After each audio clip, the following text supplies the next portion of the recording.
Oryx, Islam. Islam, esprit et pratique. Une émission de Younes Yabi, présentée en compagnie de Dr Shawqi Al-Azhar. Bismillah ar-Rahman ar-Rahim. Assalamu alaikum wa rahmatullahi wa barakatuh. Bonjour Dr Shawqi. Wa alaikum salam wa rahmatullahi wa barakatuh. Bonjour Younes. Alors Dr Shawqi, réflexion sur les moyens naturels et les moyens fonctionnels existentiels. La gestion humaine, c'est un titre à la Sartre, à la Kant. Il y a beaucoup de philosophie là-dedans.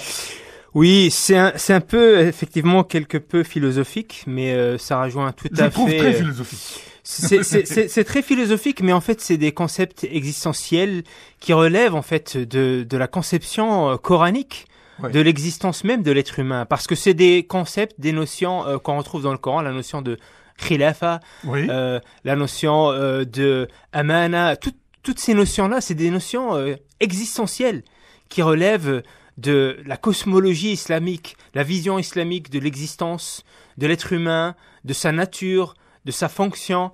Et donc tout cela, en vérité, est central pour pouvoir développer cette cosmologie islamique, est central aussi pour, comme on l'a dit précédemment, pour pouvoir mettre le cadre dans lequel vont fonctionner les finalités de l'islam, vont fonctionner les enseignements islamiques. Tous les enseignements islamiques, aussi détaillés qu'ils soient, vont au final revenir vers cette fonction existentielle-là. Donc il est primordial d'établir ce cadre-là pour pouvoir avoir effectivement une certaine philosophie de la vie, une certaine cosmologie, un certain cadre général qui puisse nous permettre de concevoir tous les éléments de la vie, que ce soit notre vie quotidienne, que ce soit l'économie, que ce soit notre gestion des ressources, de notre quotidien, de nos ressources, de la société, la gestion de la cité, etc. Voilà. Dans tous les cas, toutes ces choses-là vont toujours partir d'une vision du monde. C'est comme ça dans toutes les philosophies.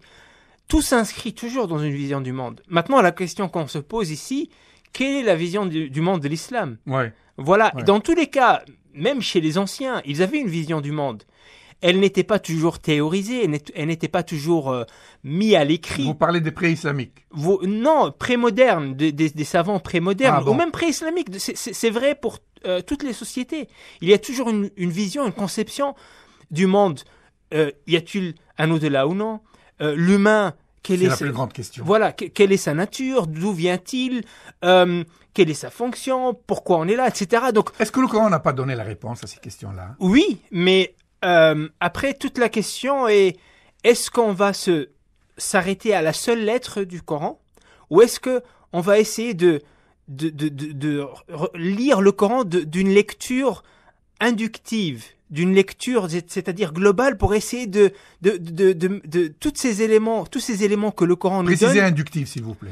C'est-à-dire, on va non pas lire le Coran verset par verset, mais on va lire le Coran de manière thématique. Par exemple, on prend une notion et on va faire une lecture inductive, c'est-à-dire on va examiner cette notion dans tous les versets, dans toutes les sourates, et de manière thématique, pour en déduire une conception, un concept global. C'est ça la question. Donc ici,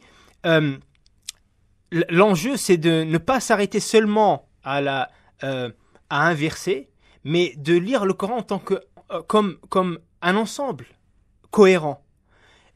Et c'est ça qui va nous permettre effectivement d'en dégager en vérité toute une conception du monde. Ouais. Et ici, par exemple, je fais référence à Ibn Taymiyyah. Ibn Taymiyyah a fait une critique du patrimoine islamique. C'est quelque part une révolution épistémologique, c'est-à-dire il a revu le patrimoine intellectuel musulman pour essayer de voir ce qui ne va pas. Et une de ses critiques, et cette critique il a adressée à tous les savants presque, sauf les premiers, ce qu'on appelle les salaf. Et il a dit, donc, que ce soit les savants du fiqh, que ce soit les savants du hadith, que ce soit les savants de la théologie, le kalam, que ce soit les soufis, etc.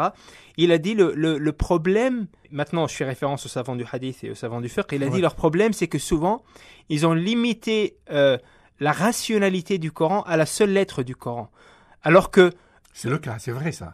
oui, mais le Coran, en vérité, nous donne plus que ça. Si on en dégage un cadre, eh bien, à partir de là, on peut faire naître une pensée, on peut faire naître une réflexion. Et souvent, en vérité, c'est un travail, c'est la critique de Ibn Taymiyyah, qui n'a pas été fait. Donc ici, voilà, c'est central, en vérité, de dégager cette cosmologie-là, qui est cette vision du monde, de l'existence, de l'être humain, etc. Et donc, ici, c'est des notions comme l'ibada, des notions comme le khilafa, des notions comme l'amana, etc. Ces notions-là vont être des notions ou des concepts centraux dans cette réflexion-là. Et la semaine dernière, on a entamé cette réflexion, on a parlé sur la question de l'khilafa, la question de la vice-gérance, qui est une fonction de l'être humain, ou bien la fonction de l'être humain qui est établie par le Coran. On a parlé aussi... que Allah a fait de l'homme un khalifa. Tout à fait. Sur terre. Voilà. Parce qu'on parle de l'être humain, khalifatullah fil ard. Ça me rappelle très, très bien une leçon qui a tenu au moins 2-3 semaines quand on était au lycée, on étudiait la tafkir al-islam et la pensée islamique. هل أن الله جعل من الإنسان خليفة له في الأرض. Est-ce qu'Allah a fait de l'être humain un khalifa, un héritier, un vice-gérant, un lieutenant, un lieutenant, pour le représenter sur terre ou pour continuer, pour mener sa mission sur terre. La question est toujours d'actualité. Oui, la question, elle a été posée depuis le début, en vérité, de la pensée musulmane. Il y a eu des débats autour de cette question. Il y a eu donc tout un courant de savants musulmans qui ont effectivement établi le fait que l'humain est un khalifa de Dieu, c'est-à-dire qu'il est naïb an Allah. Et ça, on l'avait dit déjà, plusieurs savants ont dit ça. On trouve ça chez Tabari, on trouve ça chez Raghib al-Asfahani, on trouve même ça chez Ibn Taymiyyah, parce que Ibn Taymiyyah, lui, il a contesté le fait que l'humain soit un vice-gérant sur terre, mais pas en répondant à ceux qui le disent de parmi les savants de Ahl Sunnah, mais en répondant de ceux qui le disent parmi les adeptes de Wahdat al-Wujud. Wahdat al-Wujud, c'est une théologie gnostique, anthropomorphiste, c'est-à-dire... Alors, gnostique et anthropomorphiste. Oui, gnostique, c'est-à-dire qui se base non pas sur la raison, mais sur le kashf, sur l'intuition. C'est une théologie mystique. Donc, c'est Wahdat al-Wujud, c'est une théologie qui part du principe que il n'y a pas d'existence en dehors de Dieu. Donc, il n'y a qu'une seule existence, et c'est l'existence divine. Et donc, l'être humain et les animaux et les autres plantes, etc. ne sont qu'une représentation, une incarnation de Dieu sur terre. Donc ici, Ibn Taymiyyah a répondu à cette approche-là en disant que c'est problématique parce que c'est problématique de dire que Dieu est incarné matériellement sur terre, l'anthropomorphisme, parce que ça va à l'encontre du shirk. Et cette théorie-là a dit que l'humain est khalifa de Dieu sur terre, et le sens de l'khilafa ici, selon cette théorie-là, c'est que l'humain est l'incarnation de Dieu. Et Ibn Arabi, par exemple, qui est en vérité le chef de file de cette approche-là, il a dit ka'insan al-ayni min al-ayn, ka'insan al-ayni min al-ayn, c'est-à-dire comme la pupille de l'œil. Donc l'humain est pour Dieu comme la pupille de l'œil. Donc c'est la pupille à travers laquelle Dieu regarde sa création. Bon, pour vous dire qu'effectivement... Ce sont des métaphores, ça. Voilà, ce sont des métaphores, mais Ibn Taymiyyah, pourquoi je dis tout ça? Parce que souvent, Ibn Taymiyyah est mal compris. On dit que Ibn Taymiyyah a refusé l'idée que l'humain soit khalifa de Dieu sur terre. C'est faux. Ça, c'est faux. Il l'a pas refusé. Il a refusé... Il l'a vu autrement, il l'a vu sous un autre angle. Il a refusé cette idée à partir du paradigme de Wahdat al-Wujud. Mais sinon, il n'a pas répondu aux savants de Sunna comme Raghib al-Asfahani, comme Ibn al-Jawzi, etc., qui le disent.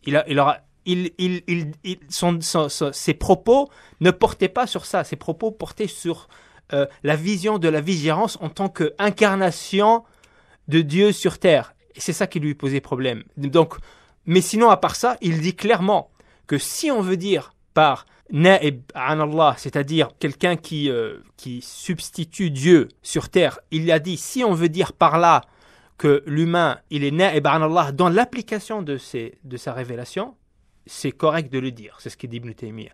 Donc voilà. Mais où est-ce qu'il classe les prophètes là? Peut-être qu'ils sont au devant dans cette théorie-là. Parce que c'est ce que vous venez de dire.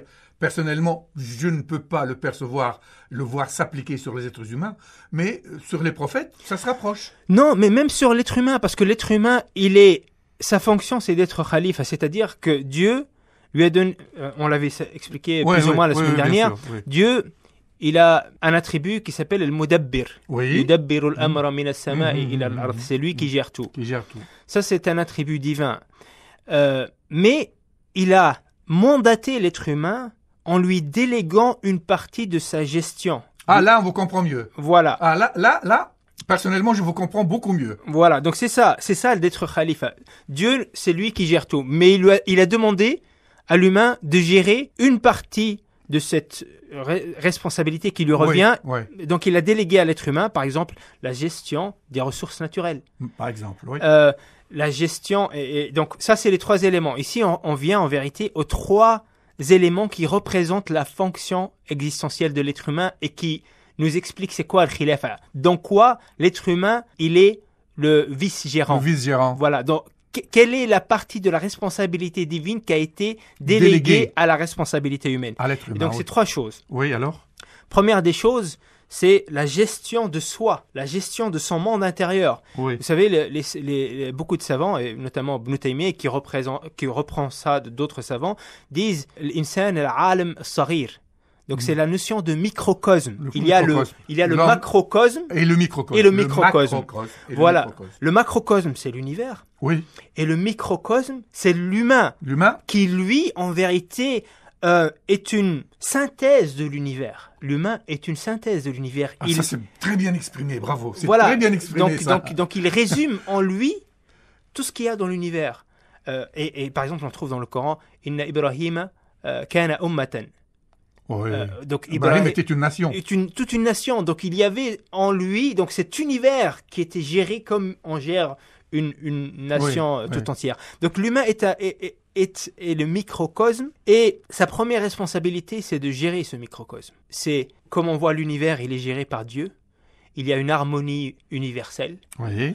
Chaque élément de la création apporte sa pierre à cet grand édifice. Il y a une harmonie dans les éléments intrinsèquement et entre les éléments dans leur fonction interne, dans leur fonctionnement collectif, il y a une harmonie.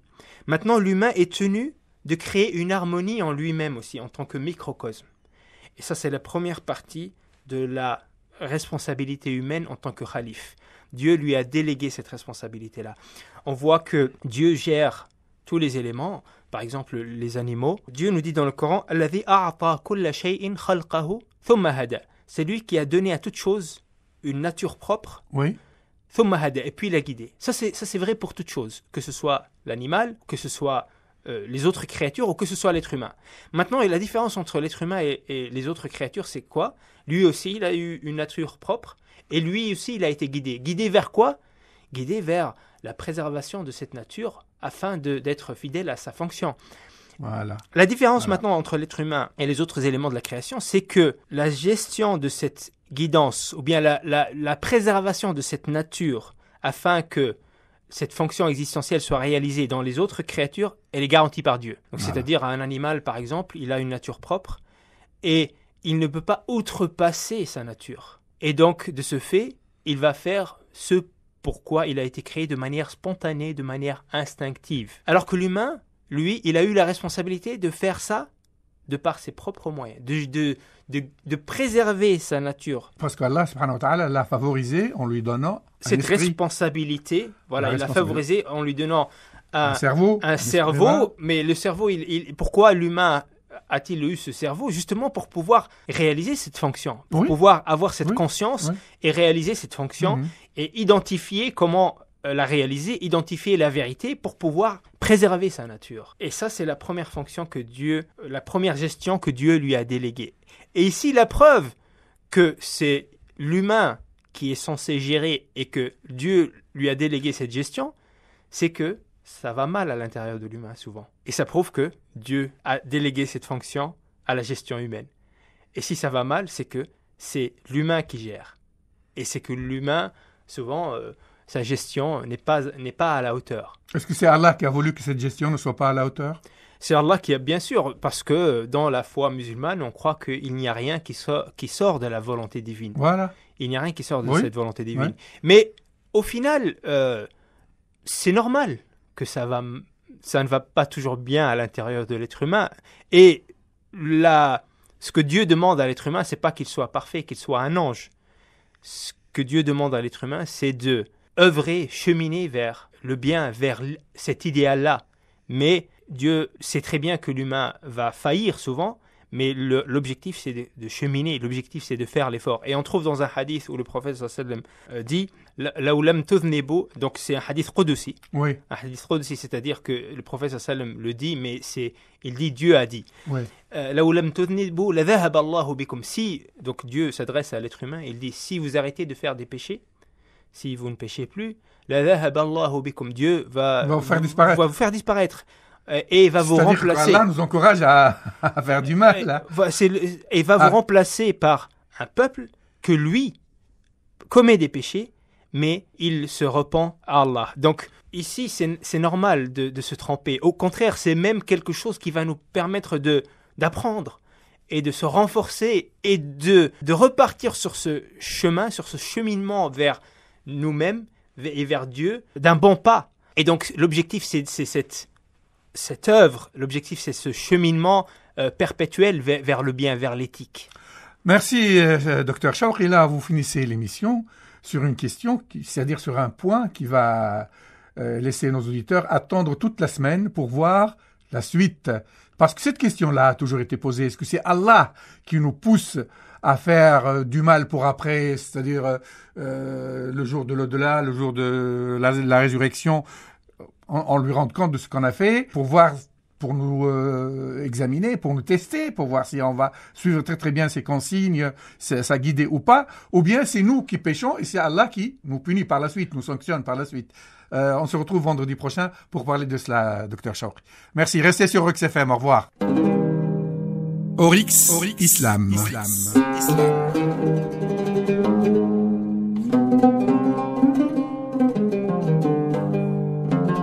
L'islam, esprit et pratique.